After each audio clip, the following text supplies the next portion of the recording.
네, 안녕하십니까. 죄론 11주차가 되겠습니다. 먼저 우리 지난 시간에 이어서 창세기 3장 1절부터 4절 다시 한번 읽고 우리 시작하도록 하겠습니다. 그런데 뱀은 여호와 하나님이 지으신 들짐승 중에 가장 간교하니라. 뱀이 여자에게 물어 이르되 하나님이 참으로 너희에게 동산 모든 나무의 열매를 먹지 말라 하시더냐.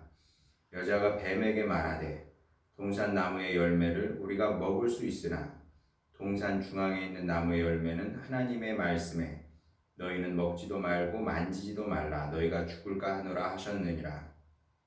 뱀이 여자에게 이르되 너희가 결코 죽지 아니하리라. 자, 우리 지난 시간에 보네퍼 창조와 타락이라는 책에 대해서 이야기하면서 보네퍼는 선악을 알게 하는 나무의 열매, 선악과 흔히 우리가 그렇게 얘기하죠. 선악과는 이게 걸려 넘어지라고 주신 것이 아니고 하나님께서 그 은총의 수단으로 주신 것이다. 이렇게 그렇게 보네퍼가 얘기를 했다고 말씀을 드렸습니다.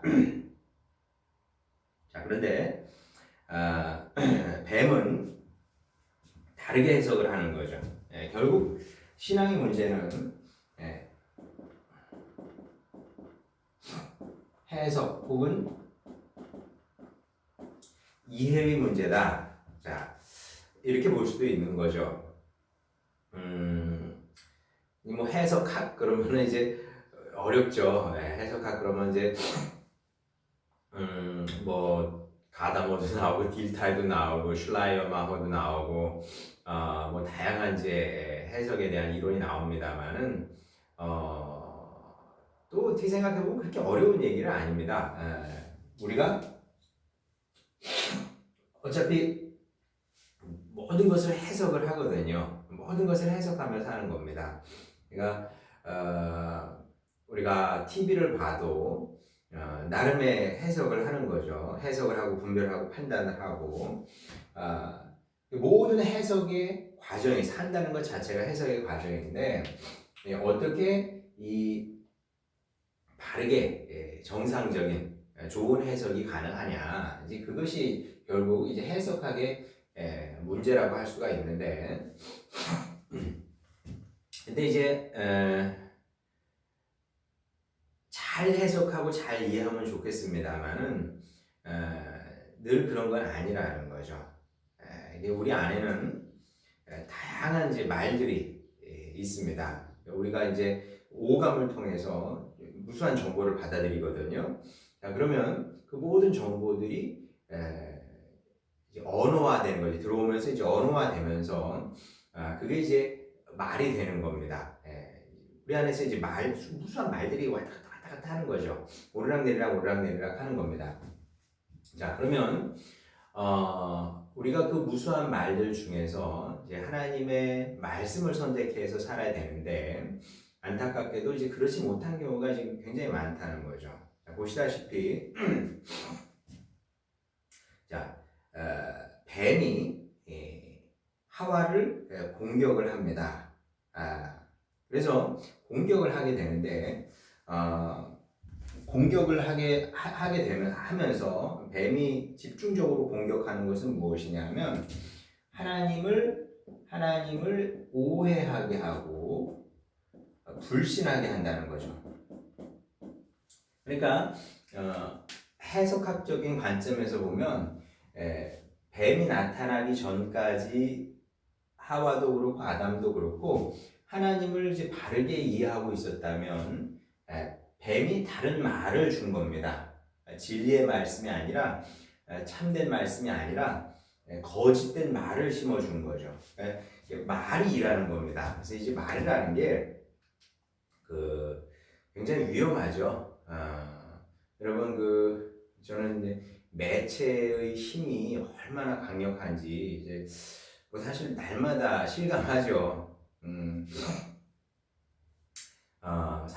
사람이라는 것이 이 매체를 보잖아요. 뭐 비근한 예로 어느 때부터인가 그 남녀가 만나면 뭐 자연스럽게 이렇게 여행을 가고 그 다음에 뭐 이렇게 뭐 여행을 가면 뭐 부부처럼 사는 거 아닙니까? 그런 것들이 아주 자연스러운 이제 그 문화가 돼버린 거죠. 그러면 청소년들이 그것을 보면서 어떻게 생각하냐 하면 그 영상을 본 거죠. 무슨 뭐 이래도 된다 안 된다 뭐 영화든 드라마에서 그걸 가르쳐 주는 건 아닙니다만 그게 하나의 논리로 하나의 말로 쑥 들어오게 되면 내 삶에 영향을 주고 내 삶을 이제 바꾸게 되는 건데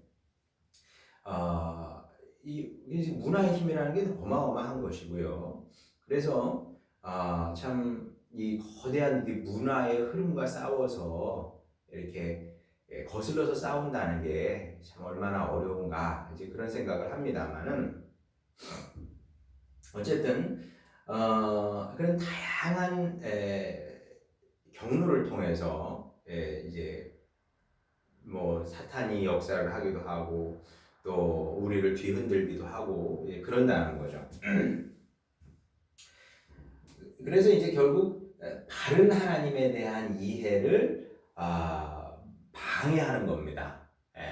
이제 하나님이 참되시고 또 우리를 사랑하시는 분임이 확실합니다만은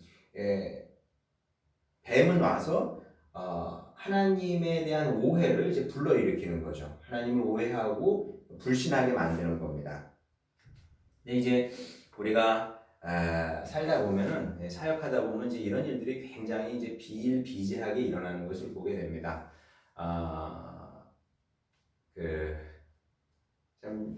뭐 여러분도 글쎄 모르겠네요. 여러분 얼마나 많이 경험했는지 모르겠습니다만은 저는 뭐 이제 그래도 목회 경험이 좀 있으니까 목회 경험을 통해서 이렇게 어느 날 갑자기 하와가 바뀌는 것처럼 아담이 바뀌는 것처럼 사람이 바뀌는 거죠. 그런 경우를 종종 봤습니다. 바뀌면서 둘 중에 하나예요. 이제 하나님에 대한 오해가 들어간다든지 아니면은 미혹이 된다든지 뭐 그런 거죠. 미혹이 되면 신앙에 대한 관심이 뚝 떨어지게 됩니다. 뚝 떨어지고 다른 쪽으로 관심이 슉 자라나게 되죠. 뭐 이런 것들을 이제 총체적으로 가리켜서 시험에 들었다. 시험에 든다. 이제 이런 얘기를 하는데 그렇죠. 하와도 시험에 든 상태다. 이게 뱀의 말 한마디에 그냥 시험에 드는 겁니다. 왜냐하면 뱀의 논리에 의하면 하나님은 거짓말쟁이죠.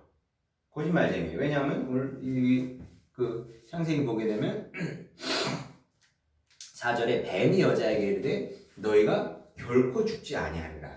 하나님은 죽는다고 말씀하셨는데 뱀은 뭐라 그래요?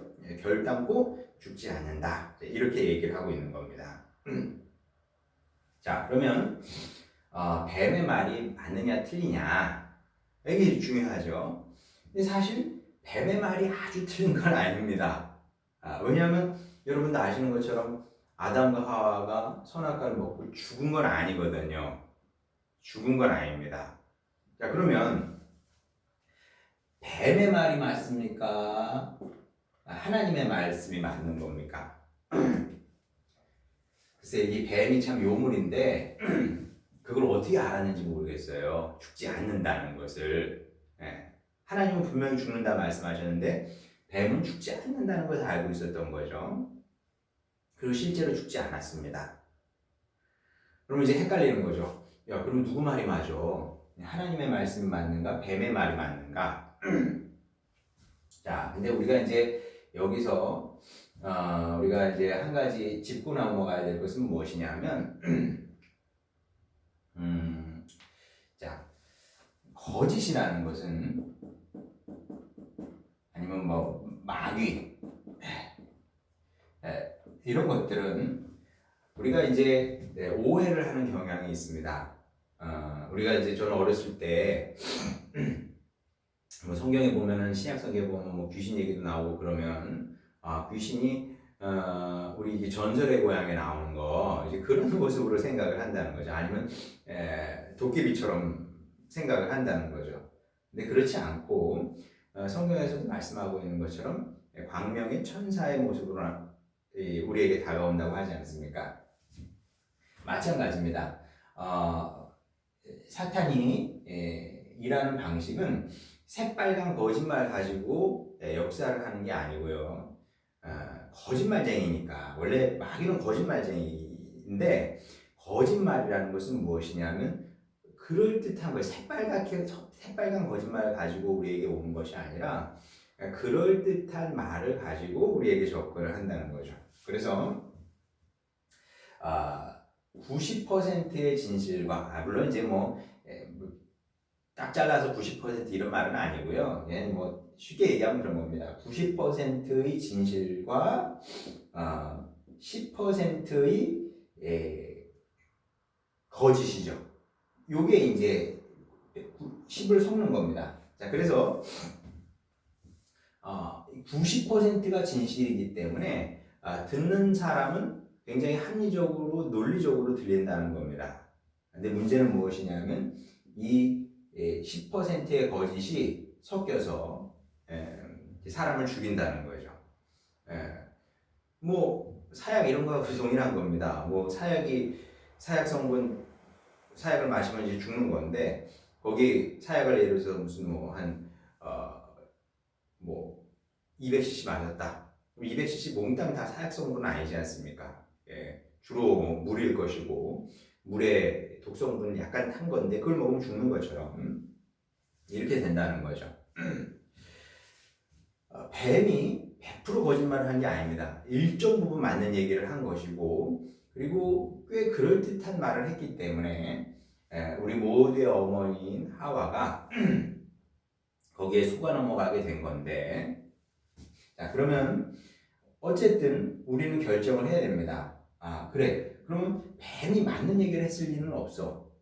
틀린 얘기를 했을 텐데 어떤 점에서 뱀이 틀렸냐 이게 이제 우리 안에서 분명해져야 된다는 거죠.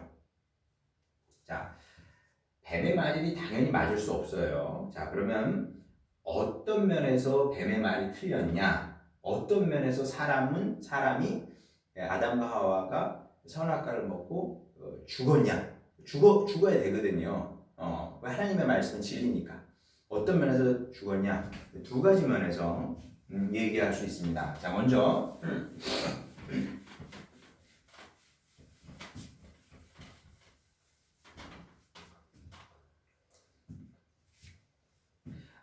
바울의 해석처럼 아담의 범죄로 말미암아 아담이 범죄를 한 거예요.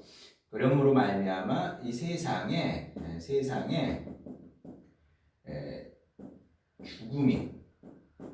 죽음이 들어오게 된 거죠. 그래서 이 전까지만 해도 죄가 들어오기 전까지만 해도 아담과 하와는 죽을 수 없는 존재였는데 이제 필멸의 존재가 되는 겁니다. 아담과 하와뿐만 아니라 그 이후에 모든 사람들이 죽음을 숙명처럼 안고 살 수밖에 없는 그런 이제 필멸의 존재가 됐다는 거죠. 자, 이런 면에서 사람은 살았으나 죽은 겁니다. 이것이 이제 성경이 말씀하는 인간의 모습인 거죠. 너희들이 살았으나 사실은 죽었다. 그런데 그래서 이제 우리가 생명 혹은 삶 이렇게 얘기할 수 있겠죠. 이게 이제 인간의 아이러니라는 겁니다. 인간은 사실은 죽은 생명을 살고 있는 겁니다. 제 얘기가 아니라 성경 말씀이 그래요. 인간은 죽은 생명을 살고 있어서 이 죽은 생명이 참 생명의 접붙임을 받지 않으면 그냥 멸망으로 가는 겁니다. 그래서 이제 우리가 왜 예수님을 믿고 하나님을 믿어야 되느냐 이것이 이제 신약 성경에 가면 구약 성경에도 이 접붙임의 비유가 나옵니다만 접붙임의 비유가 굉장히 심오한 거죠. 여러분도 여러분 이제 그런 경험이 여러분은 없을 가능성이 큽니다만은 저는 이제 시골에 살고 시골에서 살았고 이제 그 시골에서 뭐 그냥 그 산 넘어서 학교도 좀 다녀보고 그 다음에 산 넘고 물 건너서도 다녀보고 또 뭐 저희 부모님이 농사를 지으신 분들이기 때문에 시골 생활을 잘 아는데 제가 어렸을 때 뭐 시골에 사니까 뭐 음식 과일 같은 거 먹고 나면 이제 씨 이렇게 심고 그러잖아요. 그러면 그런 테스트를 많이 해봤습니다. 뭐 수박 먹고 나면은 수박이 나면 그 마당에다가 이제 마당에 있는 마당 끝이죠. 끝에 사람들 잘 안 다니는데 거기 심어보기도 하고 그러면 이제 막 자라기도 하고 그러거든요.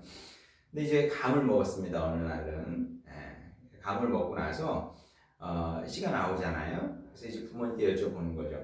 아버지 이거 땅에 심으면은 그럼 감나무가 돼요? 그랬더니 아버지께서 뭐라 그러시냐면 아니야 감나무가 되는 것이 아니고 고엽나무가 되는 거야. 그렇게 이제 말씀을 하시더라고요. 고엽나무는 어떤 거냐면 감의 일종입니다. 감의 일종인데 감은 이제 이렇게 크잖아요. 감은 이렇게 크고 뭐 작아도 뭐 제 손 주먹 반만 하지 않겠어요?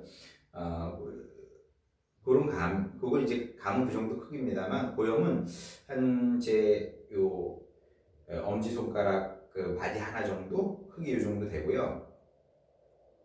뭐 모양도 감이고 맛도 감입니다. 감인데 씨가 많아요. 그래서 뭐 이건 뭐 팔 수도 없고요. 사람도 안 먹어요. 왜냐하면 뭐 한 움큼 넣어서 이렇게 먹어본들 이렇게 뭐 열매는 뭐 먹을 수 있는 게 얼마 없거든요. 씨가 많고 그래서 이 고엽나무를 이제 그 감나무를 감씨를 심으면 이제 고엽나무가 자라게 되면 거기다가 이제 이 고엽나무 줄기를 자르고 거기다 감나무 줄기를 접붙이는 겁니다. 그러면 거기서 이제 뿌리는 고엽이 되는 거고 나무는 이제 감나무로 자라게 되면서 감을 이제 맺게 되는 건데 성경이 이제 그런 말씀을 하고 있는 거죠. 우리가 살아있는 것처럼 보이지만 죽은 겁니다. 그러니까 인간이 생명이 뭔지도 잘 모르는 거죠. 그러니까 성경이 말씀하는 생명이 뭔지도 잘 몰라요. 그냥 살아있으니까 그냥 살겠군 이렇게 생각하면 사는 거죠. 죽을 줄 모르고 이게 죽음이라는 것을 모르고 그래서 우리가 주님께 접붙임을 받아야 된다. 그래서 이제 접붙임을 받는 것이 곧 회개이고 또 세례이고 뭐 그런 건데 그렇게만 우리는 참 생명을 산다는 것이고 그리고 사실 신약 성경을 보게 되면 마치 우리가 예수님을 믿으면은 죽지 않고 계속 사는 것처럼 얘기를 하거든요. 그게 이런 의미입니다. 왜 안 죽겠어요? 다 죽지. 다 죽으나 그러나 그 죽음이 우리를 삼키지 못하는 겁니다. 왜? 우리는 영원하신 생명 되신 주님께 접붙임을 받았기 때문에 일시적으로 죽은 것처럼 보이지만 결국 우리 안에 있는 생명이 그리스도의 능력이고 복음의 능력이고 말씀의 능력이 죽음을 이기고 살게 한다는 거죠. 자, 그런 건데 근데 어쨌든 요거는 이제 주님으로 인해서 가능해진 것이고 그 전에 아담과 하와의 범죄로 말미암아 세상에 이제 죽음이 들어오게 된 겁니다. 그래서 우리는 살았다고 할 수가 없는 거예요. 이제 필멸의 존재가 됐기 때문에 살았으나 숨쉬고 있으나 사실은 금방 이제 멈추게 될 그치게 될 숨이다 이렇게 보면 된다는 거죠. 이런 면에서 하나님의 말씀이 맞다. 선악과를 먹으면 사람은 죽는 것이고 그리고 실제로 아담과 하와는 죽었다고 보는 거죠. 자, 이런 면에서 하나님의 말씀이 맞고요. 또 다른 의미에서 또 아담과 하와는 죽었습니다. 자, 어떤 면에서 죽었냐면 이제 관계가 깨지는 죽음입니다. 자, 죄의 핵심은 관계입니다. 관계. 죄의 핵심은 관계다. 이걸 항상 우리가 기억하고 있어야 되는데, 왜냐하면 신앙생활 자체가 관계거든요.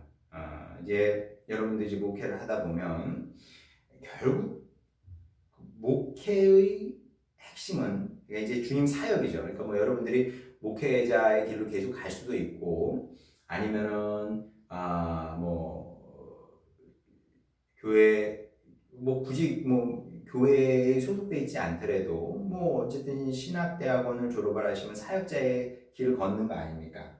그렇게 되면 사역자의 가장 중요한 사명은 뭐냐면은 뭐 교회를 키우고 뭐 이런 것들은 다 나중 문제고요.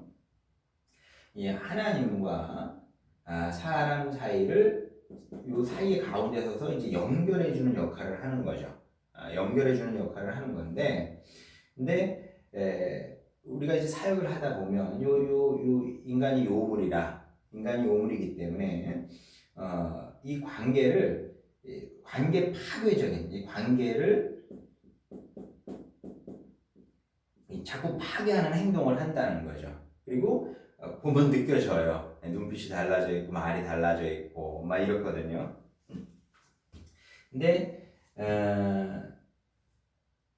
이제 뱀이 하와에게 접근해서 결국 했던 것도 무엇이냐면 이제 관계를 파괴시키는 것이었다.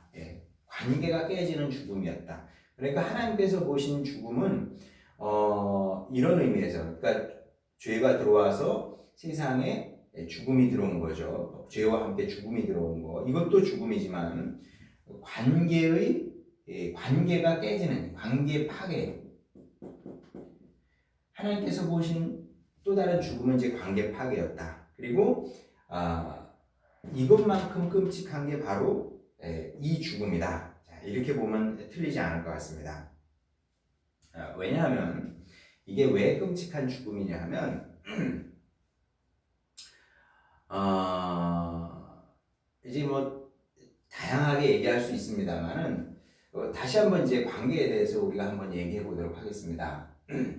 우리가 이 신앙의 관계성을 제대로 이해하지 못하면 신앙생활도 제대로 할 수 없게 되고, 그리고 사역은 더욱더 못하게 됩니다. 자, 우리가 뭐 여러분도 이제 우리 기독교 역사, 기독교 교회사를 보게 되면 중간에 잘못된 사역자들이 많이 있어요.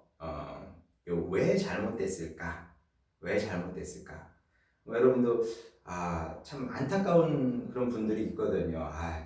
그분이 참 좋았는데 끝까지 좋게 갔으면 좋았을 텐데 왜 중간에 그렇게 잘못됐을까? 라고 생각을 해보게 되면 대부분은 이 사실을 잘 몰랐기 때문에 그렇습니다.